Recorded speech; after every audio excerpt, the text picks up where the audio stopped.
बता दिया है क्या? मेरे पास जो तुम्हारी वॉइस रिकॉर्डिंग है वो दे देती तो तुम्हारा क्या होता? तुम तो मुझे कुछ बताते ही नहीं। अब अपनी एक्टिंग बंद करोगी? बता रहा हूं, पर यहां नहीं।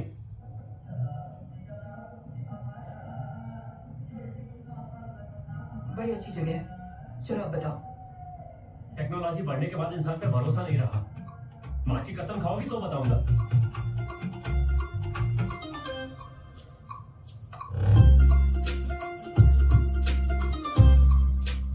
यहाँ पार्टी का निशान आएगा और यहाँ पोलिंग डेट सर। माइक तो ठीक है। अंगूठियां कहाँ गई आपकी? वो किसान नहीं है और हमारी डील भी नहीं रही। मेरी बात ध्यान से सुनो। पीछे से सिक्के गिरने चाहिए, समझा?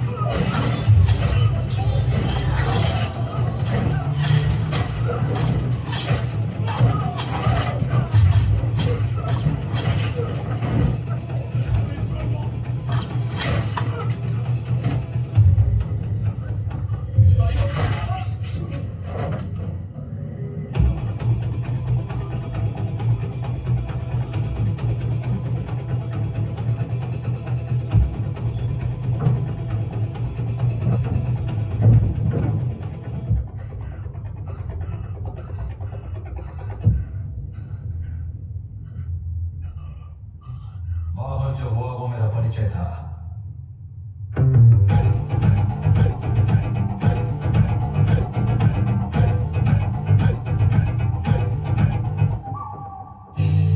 अब जो बोलूंगा वो समझ नहीं पाया तो जो होगा वो एक हादसा होगा। रोई उगाने वाला किसान हूं मैं। मेरा नाम है सहदेव वर्मा। फसल से 10 मिनट नजर हटाकर तेरे बारे में सोचा तो तेरी बुनियाद हिल गई। मैं पेपर्स को देख के फायदा नुकसान बता सकता हूँ।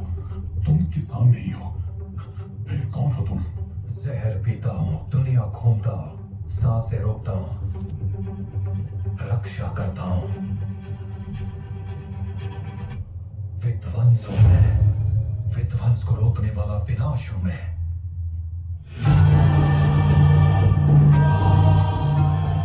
मैं बॉक्साइट छोड़ दूंगा। इसके ट्रांजैक्शंस टर्की, जर्मनी, जापान जा रहे हैं। He is not ordinary person. उस बॉक्साइट के मामले को भूल जाओ। ठीक है सर। पेंचला। हाँ मामा। उसने डरा दिया और इसकी फट गई। अब वो हट गया है तो 300 करोड़ नहीं 3000 करोड़ हमारे ही है।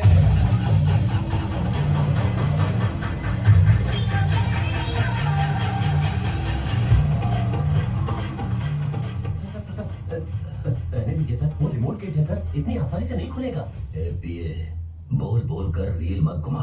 हाई कमांड भी मेरे जाने पर डोर खोलती है। ये नहीं खोलेगा क्या? जब तक हमारे भगवान नहीं चाहेंगे दरवाजा नहीं खुलेगा। मेरी शक्ल क्या देख रहा है? बुलाओ उसे। एमएलए आए हैं, चल गेट खोल दे अभी। कोई बाहर क्यों नहीं आता? क्या समझते हो आपने आपको?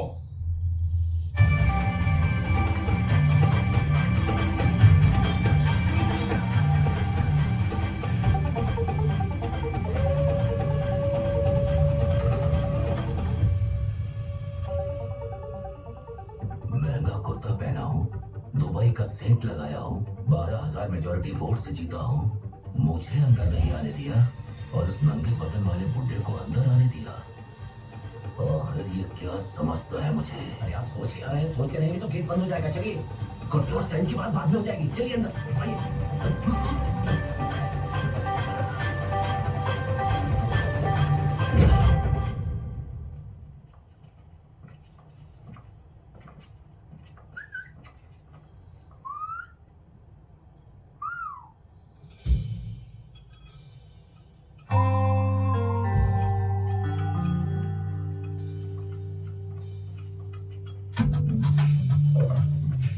मामा यहाँ बैठो। उससे भी ऊंचा है ये।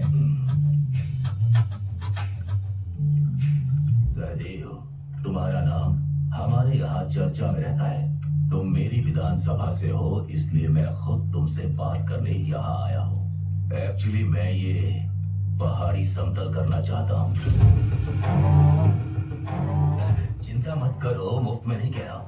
वैसे इसकी कीमत 60 लाख से कम है, लेकिन मैं पर एकड़ 1 करोड़ दूंगा। इन गरीबों के घर टीवी लगवा दूंगा। और वो क्या था रे? OTT। हाँ, वो OTT भी दूंगा। Amazon है, ये है, वो है, सब देखें। तुमने तो दुनिया देखी है, तुम्हें क्या समझाना। सोमेश्वर रेड्डी, ये जमीन हमारा पेट भरती है, इसे बेचेंगे तो भूखे मरेंगे। बॉक्साइट से पेट नहीं भरेगा। निकलो यहां से।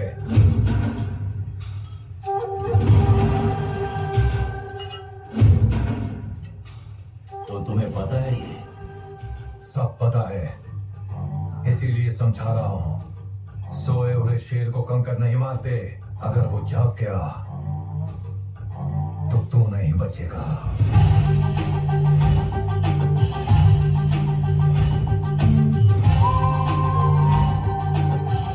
सदैव सांप नहीं हूं मैं, असगर हूं, याद रखना। अब तो सोच ले।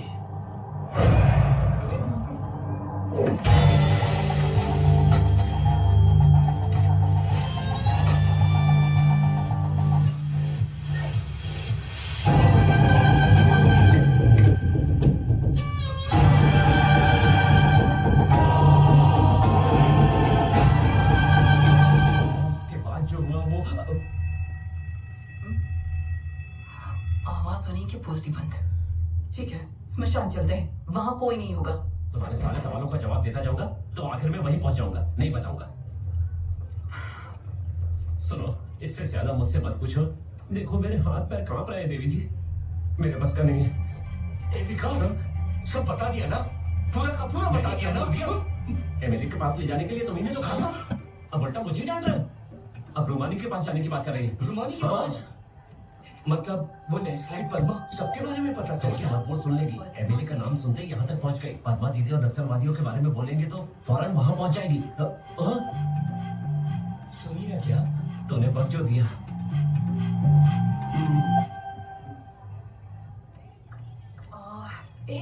पद्मा टीचर कहाँ मिलेंगी? क्लासरूम में। वहां पर। Thank you. मछली जल की रानी है, जीवन उसका पानी है।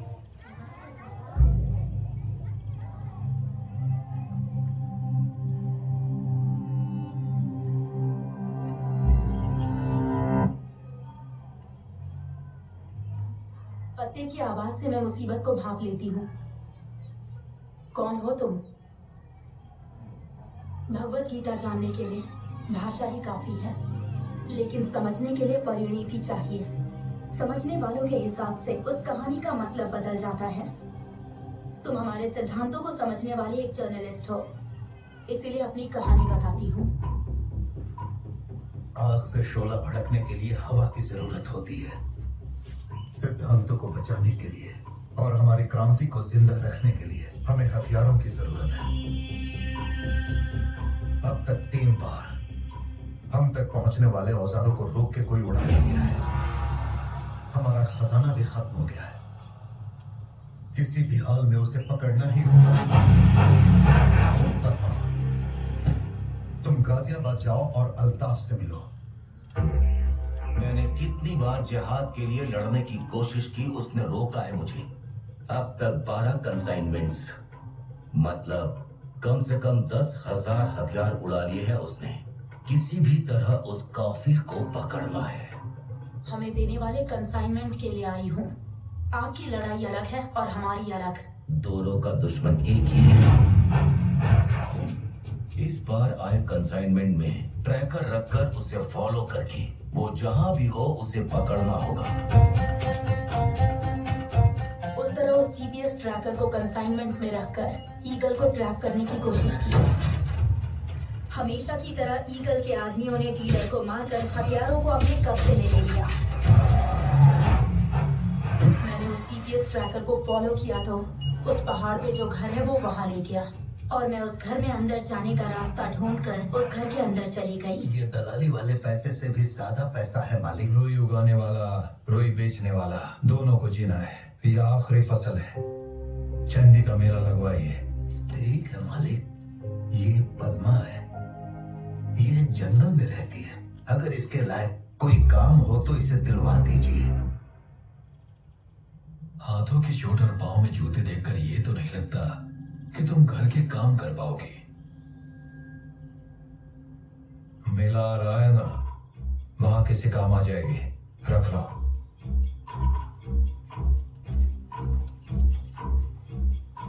और इस तरह मैं उस घर में पहुंच गई। वो ट्रैकर कॉटन फैक्ट्री का लोकेशन दिखा रहा था, लेकिन मुझे वहाँ कहीं हथियार नजर नहीं आए। सब बराबर है लिखने वाला जब 10 आदमियों को बदल सकता है, तो सबको बराबर देखने वाला 1000 आदमियों को बदलता है। मैंने वैसे इंसान को देखा वहाँ। मैं उस इंसान पर शक करूं या नहीं, मुझे समझ में नहीं आया। जरा रुकिए, आप कह रही हैं हथियार, और कोई कहता है बॉक्साइट, और कोई कहता है ईगल। एक इंसान की इतनी सारी कहानियां और एक ही इंसान के इतने सारे अवतार। कहा था ना मैंने, गीता को समझने